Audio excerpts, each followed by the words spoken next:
The scrapyard is full of rusty old cars and machinery. They are broken into pieces, loaded into trucks, and Edward pulls them to the steelworks where they are melted down and used again. Today there was a surprise waiting for Edward in the yard. It was a traction engine. "Hello," said Edward. "You're not broken and rusty. What are you doing here?" "I'm Trevor. They're going to break me up next week." "What a shame," said Edward. "My driver says I only need some paint, polish and oil to be as good as new. But my master says I'm old-fashioned." Edward snorted. "People say I'm old-fashioned, but I don't care. The fat controller says I'm a useful engine." "What work did you do?" "My master would send us from farm to farm. We threshed corn, hauled logs and did lots of other work. The children loved to see us." Trevor shut his eyes, remembering. "Oh yes, I like children."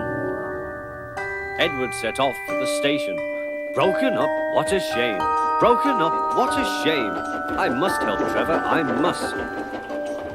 He thought of all his friends who liked engines, but strangely none of them would have room for a traction engine at home.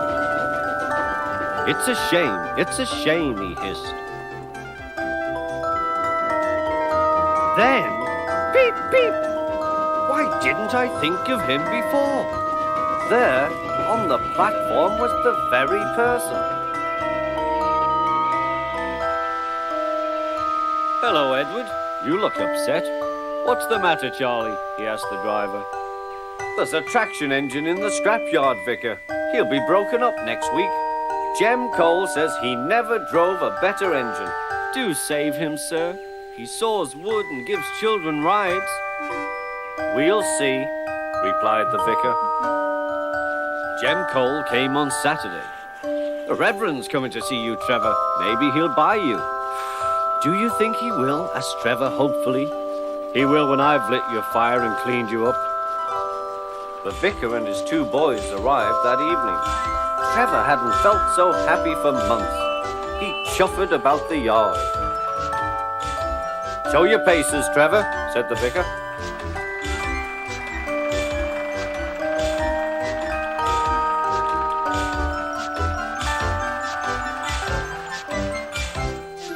Later, he came out of the office smiling.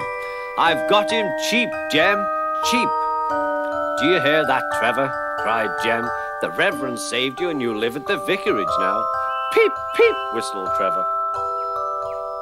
Now Trevor's home is in the vicarage orchard, and he sees Edward every day.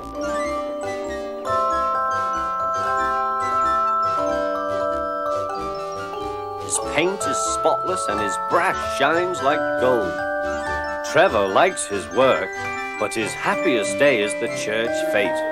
With a wooden seat bolted to his bunker, he chuffers round the orchard, giving rides to children.